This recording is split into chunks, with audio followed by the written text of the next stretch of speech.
Muy buenas, mi nombre es Guillermo Rocafort. Para mí es una gran satisfacción estar aquí en Mi Tierra Televisión, pues digamos desarrollando un poco lo que es mi gran vocación histórica, que es romper leyendas negras que atentan contra nuestra historia y rehabilitar a nuestros grandes hombres que han sido vilipendiados durante tantos años, ¿no?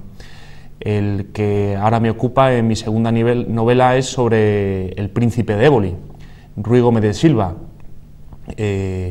Así a bote pronto les diría que fue durante los primeros, durante los primeros 20 años del gobierno de nuestro gran rey Felipe II, pues su mano derecha, el primer ministro, su secretario más importante.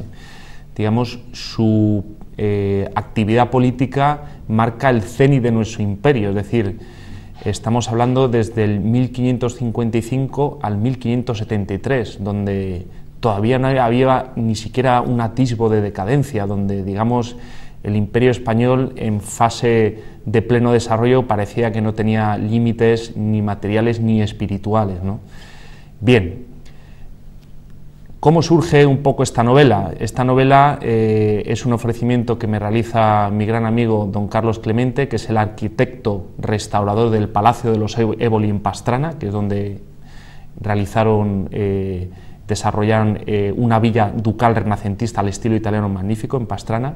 Pues este arquitecto restaurador, que ha estado muchos años un poco recuperando ese palacio renacentista de Covarrubias, pues con una labor magnífica, pues en esos años él, mientras realizaba esta tarea tan loable, pues me confesó pues, que oía los susurros de los príncipes de Éboli, básicamente del príncipe de Éboli, en el sentido de la necesidad de que haya un libro en español que refleje su vida, porque es que no lo hay.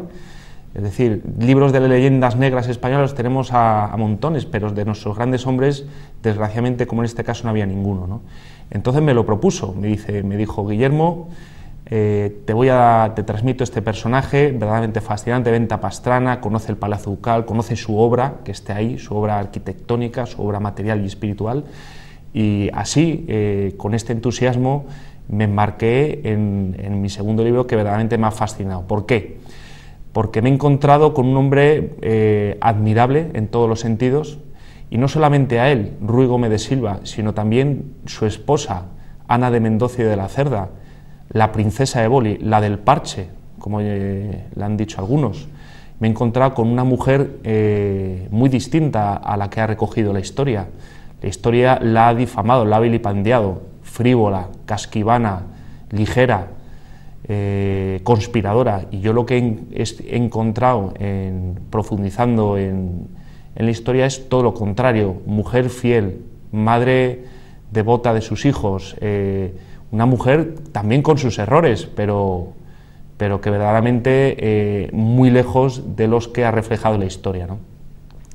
¿Cómo ha sucedido en este caso que estos príncipes de Éboli, que fueron, digamos, entre comillas, los cortesanos más importantes de la España imperial, es decir, el matrimonio que se había convertido en matrimonio modelo, él el primer ministro, ella una dama hermosísima de la corte? ¿Quién es el que las echa, digamos, el barro sobre su historia, ¿no? Pues el gran traidor de nuestra historia, que es Antonio Pérez, el que se dedica a ir por las cortes europeas vilipendiando a España y a Felipe II. Y entonces Antonio Pérez, como digo, el gran traidor, a ella pues empieza a decir que había estado con ella, que había tenido relaciones, absolutamente mentira. Él mismo ya en los días previos a esa muerte, en el momento de, podemos decir, de la justificación, un poco de la rectificación, él se desdice, ¿no? Y al príncipe de Éboli, pues digamos, la leyenda negra lo que ha hecho ha sido como que no ha existido. Es decir, ese gran político del siglo XVI no ha existido. Pues no. Ruy Gómez de Silva, el príncipe de Éboli, ha existido, fue un político magnífico, y yo en este libro lo que intento es, pues igual que hice con el de Berenguer de Rocafort, pues darle una vida. Él lo cuenta en primera persona. Su vida, así a grosso modo, para que nos hagamos una idea de cómo se contextualizó. Él era portugués, él nació en La Chamusca en el 1516, era un segundón, es decir, el segundo hijo de una familia de la baja nobleza portuguesa, que había hecho del servicio de armas pues, una forma de progresión social, ¿no? Entonces, pues este niño nace en una villa de La Chamusca, la villa de La Chamusca, muy cerca de Lisboa, y tiene una infancia tremendamente feliz, de juegos, de aprendizajes, una familia bien estructurada, con unos antepasados que lucharon en las batallas portuguesas en el norte de África, pues verdaderamente admirable, ¿no? ¿Qué es lo que sucede? Pues como es el segundo hijo, pues está excluido del mayorazgo. Entonces, pues tenía, digamos, ¿qué hacemos con él, ¿no? Pensaron sus padres, su padre, vamos, básicamente. Entonces resulta que en ese momento iba a partir para España la comitiva de Isabel de Portugal, nuestra gran emperatriz, hermosísima emperatriz, que se iba a casar en Sevilla con Carlos V. Fíjense en qué momento de nuestra historia nos encontramos. España es el centro del mundo, es el centro de la civilización. Carlos V, el emperador, se casa en el 1526 en Sevilla. ¿Y con quién se casa? Pues con la dama más hermosa de las cortes europeas, que es Isabel, la hija del rey de Portugal, ¿no? Entonces, Isabel de Portugal, el mayordomo mayor era el abuelo materno de Ruy Gómez de Silva, y es el que de alguna forma, entre comillas, al niño le enchufa en esa comitiva imperial como paje, como menino, para que la emperatriz Isabel, cuando estuviera en España, se sintiera como en su casa, con niños que jugaran, que hablaran en portugués, etcétera, etcétera, ¿no? Imagínese lo que es, pues, para un niño pues, de 10 años que le arranquen de su familia y que le metan en una corte política, ¿no? Pues bien, fue una cosa verdaderamente traumática, que ahí es donde se encuentran las justificaciones de su gran obra. Es decir, hay que ir a las infancias de los grandes hombres para ver cómo todas vienen marcadas por situaciones en muchos casos traumáticas, ¿no? Aunque, insisto, resaltando esa gran tranquilidad familiar que tuvo hasta entonces. Pero bueno, Isabel de Portugal, ya emperatriz, la emperatriz Isabel se convierte en su segunda madre, ¿eh? Entonces esto nos da una medida como esa nueva reina de España, emperatriz del mundo, también es una madre una madre adoptiva para este niño, ¿no? Y este niño, pues ¿qué es lo que vive? Pues vive en la corte del emperador. Nace Felipe II, entonces ahí viene la clave, él se convierte en el íntimo amigo de Felipe II, es decir, en el privado, el amigo, el cercano, el que, hasta el punto de que Carlos V le define a él, a Ruy Gómez Silva, como el oráculo de mi hijo, es decir, el que tiene las respuestas a las dudas de mi hijo. Y en las instrucciones de Carlos V, que deja para su hijo, le deja bien claro que tiene que tener siempre a su lado a ese portugués, a Ruy Gómez de Silva. Fíjense lo que significa la presencia de un portugués en esa España que se está desarrollando, es decir, es, entre comillas, un extranjero, pero que se convierte en el hombre de confianza, ¿no? Y así, mientras Felipe II se va desarrollando, porque era en sus orígenes un hombre tímido, un hombre con sus dudas, pues Felipe II, Ruy Gómez de Silva se convierte de alguna forma en su complemento perfecto, ¿no? Hasta que en el 1555 abdica en Bruselas nuestro gran emperador Carlos V y le nombra pues, primero rey de Nápoles y posteriormente rey de Castilla, rey de Aragón, etcétera, etcétera, ¿no? Y en ese mismo momento Felipe II ya eleva al que había sido hasta en ese momento su privado, es decir, por ejemplo, el que le servía la comida, el que le vestía, el que le atendía en privado, pues le eleva al rango de primer ministro. O sea, da una medida de la importancia que tenía Ruy Gómez de Silva.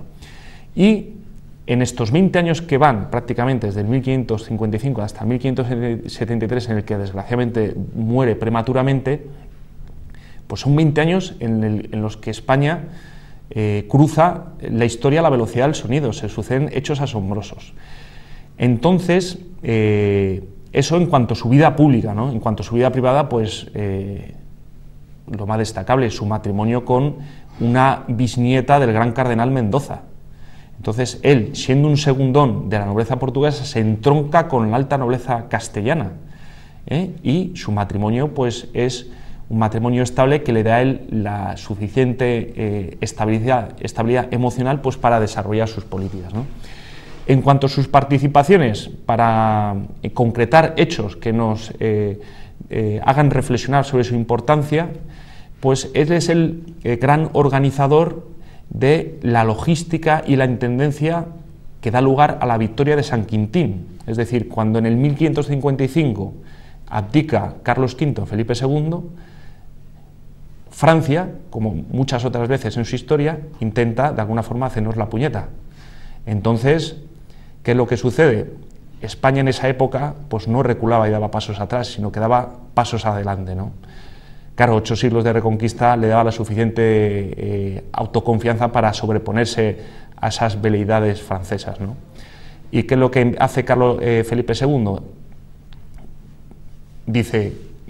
Le dice a Ruy Gómez de Silva, vete a España y organízame un ejército capaz de vencer a Francia, y así lo hace. Es decir, él consigue los recursos humanos, los soldados y los materiales, el oro y la plata con las que, lógicamente, financiarlo, ¿no? Y gracias a eso, pues España vence en San Quintín, que es una victoria verdaderamente decisiva, que da lugar a que posteriormente se firme la paz de Cató-Cambrésis, que da a la Europa continental pues 20 años aproximadamente de paz y de estabilidad. Es una paz además católica, generosa, de España hacia Francia, ¿no? No es una paz, podemos decir, de vasallaje, sino una paz de reconciliación. Y como consecuencia de esa paz, Felipe II se casa con Isabel de Valois. Isabel de Valois, que por otra parte fue también íntima amiga de Ana de Mendoza y de la Cerda, con lo cual nos da una medida de la importancia de estos dos personajes, ¿no? ¿Qué otros hechos también son asombrosos de Ruy Gómez de Silva? Pues, por ejemplo, también es su apuesta por vertebrar correctamente los distintos reinos que componían el Imperio Español. Y aquí sucede esa gran lucha dialéctica que refleja perfectamente don Gregorio Marañón entre esos dos bandos que había en el Consejo de Estado de Felipe II, que estaba por una parte el duque de Alba o los albistas, que eran así a grosso modo los partidarios de la guerra pacificadora, por decirlo de alguna manera, o en fin, de la lucha y de las armas, y luego estaban los ebolistas, es decir, ese sector partidario del príncipe Eboli, que era los que apostaban por la paz, ojo, por la paz, pero una paz armada y respetada, y en algunos casos, como en el de San Quintín, pues por la vía de la batalla, ¿no? Entonces, no es baladí esto mismo, porque refleja las dos grandes visiones de integración del imperio en aquella época, ¿no?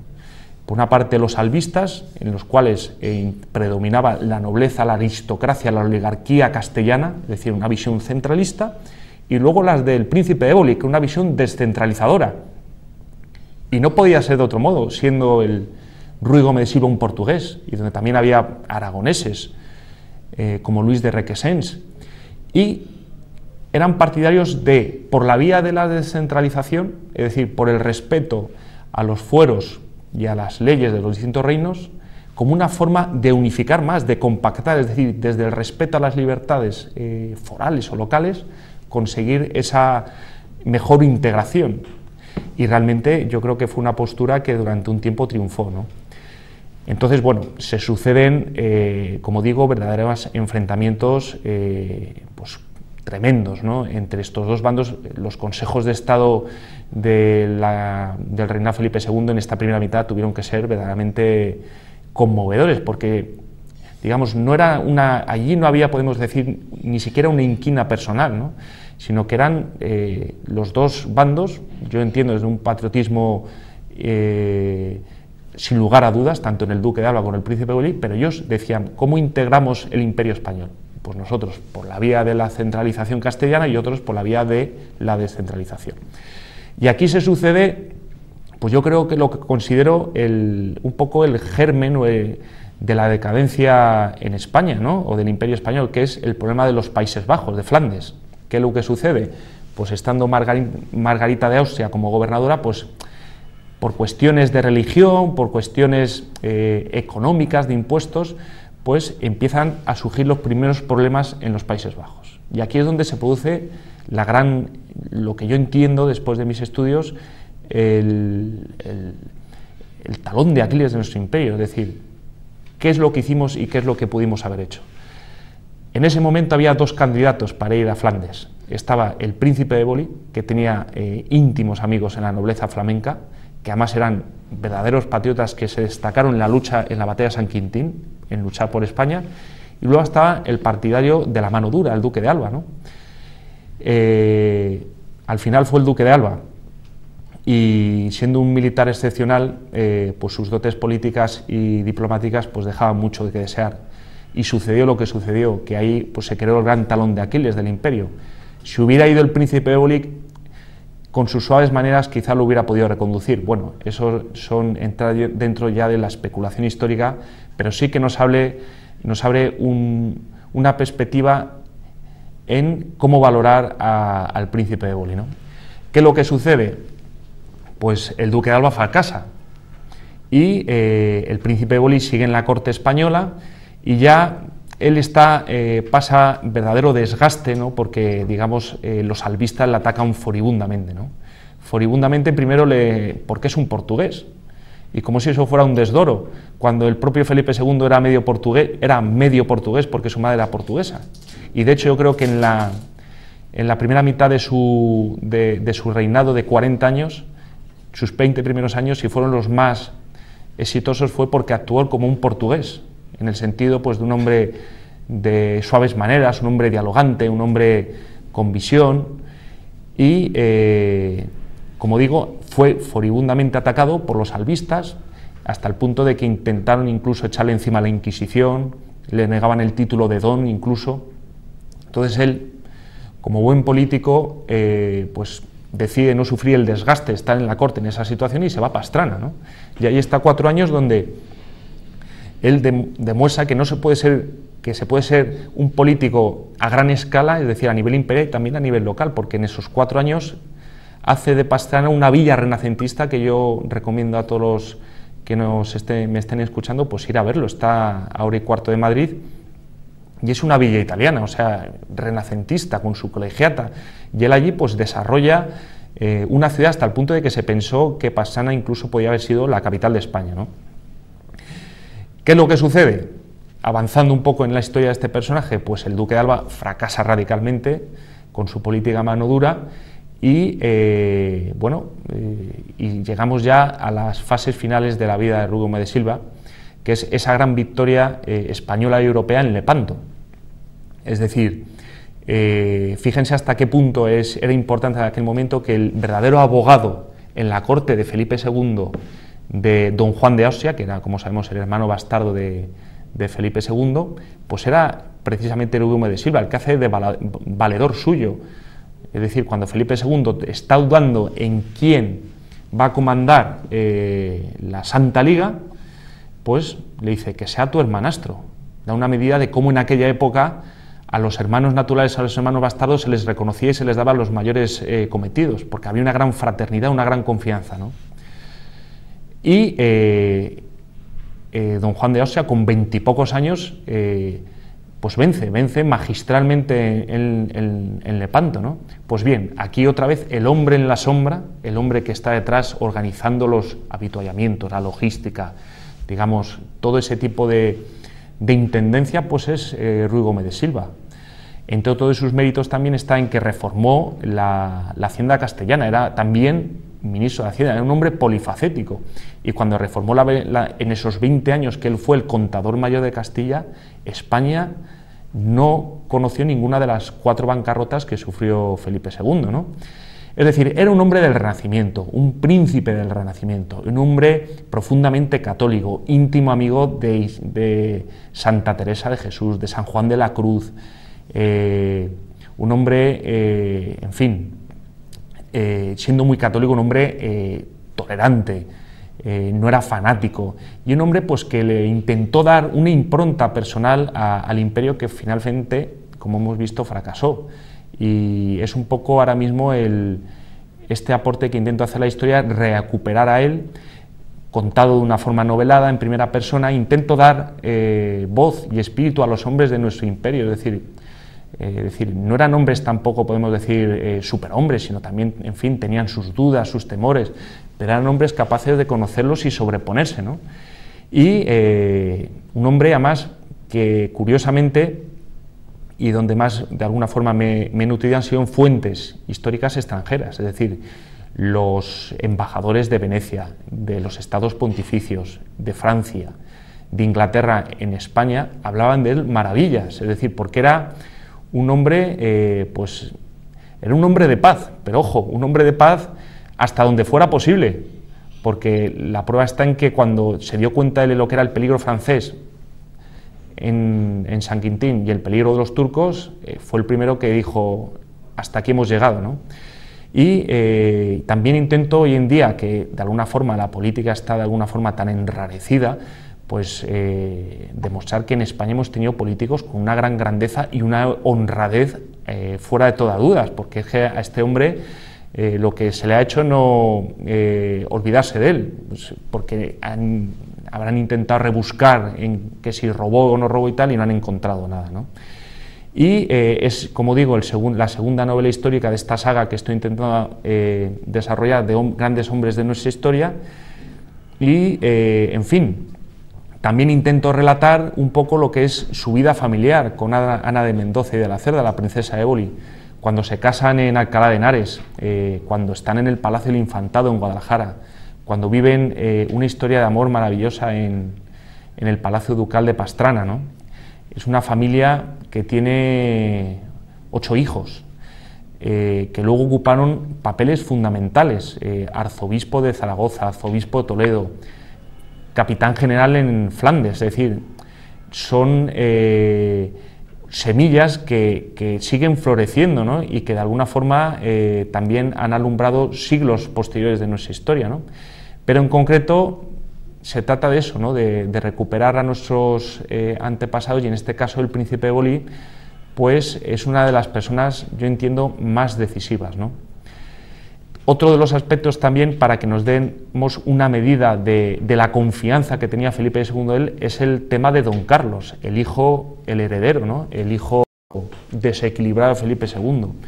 Digamos que es uno de las páginas más dolorosas y además por las cuales han atacado tan injustamente a nuestro gran rey Felipe II, diciendo incluso que llegó a ser él el que mató a su hijo don Carlos.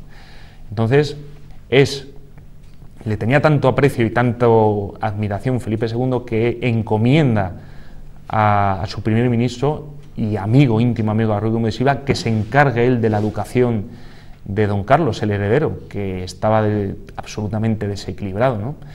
Y él con paciencia intenta, en fin, forjarle y dignificarle, pero todos los esfuerzos se caen en saco roto, ¿no? Y él es precisamente el que le tiene que decir a su amigo y rey Felipe II que no tienes, vamos, esto es un caso perdido, ¿no?